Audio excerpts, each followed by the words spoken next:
Fala, especialista! Seja muito bem-vindo a essa aula super rápida sobre qual é a diferença entre uma capa boa e uma capa vendedora. Primeiro que a gente tem que entender, a gente tem que saber que o que é bom para uma pessoa acaba não sendo bom para outra pessoa. O que é agradável aos olhos de uma pessoa, às vezes não é agradável aos olhos de outra pessoa. E aí, da mesma maneira, o que é bonito para uma pessoa, às vezes não é bonito para outra pessoa. Eu vou passar alguns elementos aqui da decisão que você vai ter na capa, mas eu vou fazer um módulo específico de como construir uma capa para quem tem interesse. Mas nesse momento, eu quero que você entenda que se você não tem uma afinidade com design, você não gosta de desenhar, você não gosta dos elementos, então é melhor que você contrate alguém, porque essa é uma das partes mais importantes do seu livro. Não dá para você ser amador na capa. A capa ela tem que ser uma capa profissional. E aí o capista, que é a pessoa que faz essa capa, ele tem que entender desses elementos. Ele não pode dar muita comunicação, tem os elementos em cada lugar certo. E por que eu estou falando isso? Porque às vezes se você não gosta da parte de designer, não gosta da parte de fazer desenhos, fica difícil de você ter que aprender para poder fazer uma capa e a chance da capa ficar amadora é muito alta. E aí é melhor você contratar alguém que faça isso. Mas também não é qualquer designer. Porque não é só a pessoa saber desenhar, saber os elementos das cores, ela tem que entender de capa, porque a capa ela tem elementos que um post não tem, que uma publicação diferente da capa não tem. Então tem que ser um capista, e aí o capista ele vai fazer esses elementos. Mas aqui, nessa aula super rápida, eu vou dar algumas dicas. O que eu preciso entender? Se você está fazendo um livro técnico, a sua audiência ela já vê beleza em outros livros técnicos. Vamos dizer que na sua área tem diversos livros que já são referência. Se você colocar todos lado a lado, coloca ali uma lista, não sei se tem 10, você vai ver que dos 10, 6 eles vão ter elementos muito semelhantes, de cores, tipografia, a maneira com que está dispostos os elementos, quais são os elementos que estão na capa, e aí você vai ver que as pessoas que estão nesse nicho, ela vê beleza naquele tipo de comunicação. Então, se a sua comunicação ficar muito parecida com o que é belo para aquele nicho, o que vai acontecer? Vão associar você ao belo. Segunda etapa, daí é fazer algo disruptivo. Você já está comum ao que é belo e aí você faz algo que chame a atenção. Quando você pega esses princípios, você acaba trazendo elementos de capa que são que converte bastante. E aí tem não tem como fazer uma receita de bolo, fazer isso aqui que vai dar certo para todo mundo. O que eu preciso entender? Às vezes o autor ele é um autor reconhecido, é um autor de renome, então eu vou dar destaque no nome do autor. Ou, às vezes, eu consegui um título marcante. A gente vai ter um módulo bônus aqui que fala só sobre título também. Eu consegui achar um título que realmente fique bom para as buscas no sistema de pesquisa lá do Google. E é um título que pegou, funcionou. Ele é um título que ele é sexy. E aí eu dou mais evidência para o título. Se eu não conseguir esse título, eu tento suplementar com um subtítulo. Não consegui, não tem um autor que é conhecido, não consegui um título bom, então eu tenho que daí tentar pelos elementos de capa. Por que eu tenho que seguir essa ordem?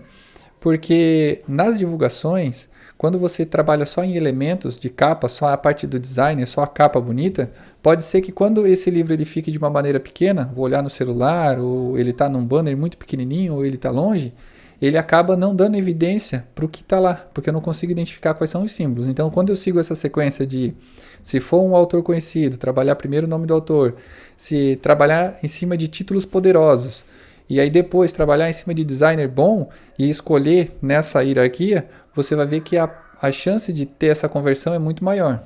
E sabendo de todos esses elementos, você vai ter que se comunicar com a sua audiência, com a pessoa que você está conversando.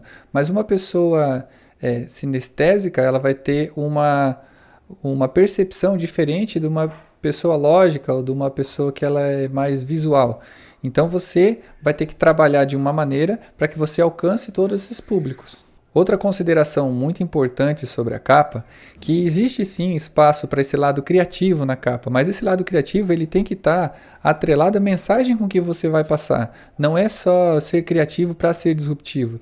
Ele tem que ter ligação com a mensagem que você quer passar, desde o conteúdo do livro ao o que você quer alcançar com a mensagem da capa. E é por isso que eu aconselho você a buscar um capista profissional, porque juntar todos esses elementos ele acaba sendo uma tarefa difícil. E quando o seu leitor ele está olhando lá diversos títulos, diversas capas, ele tem que olhar de uma maneira que a sua capa seja harmoniosa, que ela se comunique com todas as cores, os elementos de cores, os símbolos, o texto, o tipo da tipografia. E aí isso acaba sendo uma tarefa muito difícil. Então não é o momento de economizar, é o momento de você contratar um profissional que tem um portfólio já, uma experiência em fazer capas e faz capas que realmente convertem, né? Capas que vendem. O que eu preciso entender quando eu penso em capa? A capa, ela vai te trazer uma informação, mas pensa em apenas uma informação. Porque ninguém merece receber, olhar aquela capa que tem muitos símbolos, muitas informações, querer passar muitas mensagens.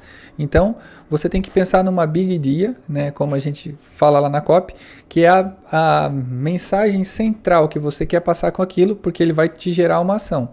A ação inicial da capa é fazer com que o leitor compre o livro.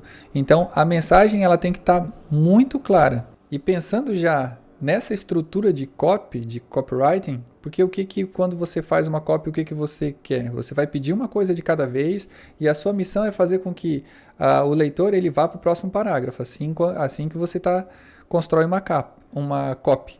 Na capa é a mesma coisa.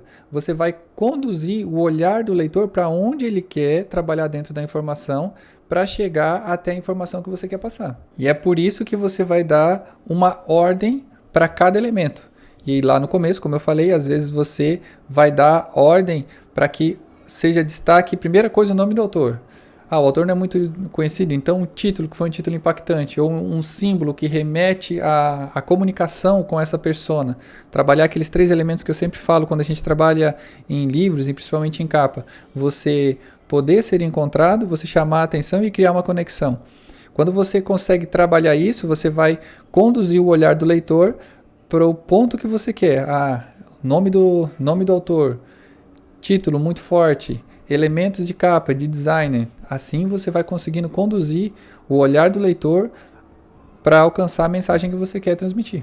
Se você tiver mais dúvida de como construir uma capa, você realmente quer se posicionar. Eu gosto de construir as minhas capas ou trabalhar junto com o designer, porque eu gosto de desenhar e eu gosto do copy. Então eu gosto de entender qual que é a comunicação psicológica que você vai ter com aqueles elementos. Isso é muito legal, só que ele requer um estudo um pouco aprofundado.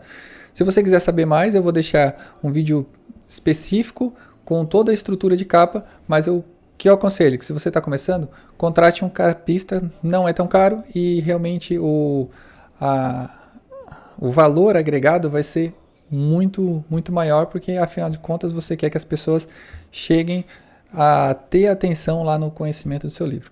Beleza? Até a próxima aula.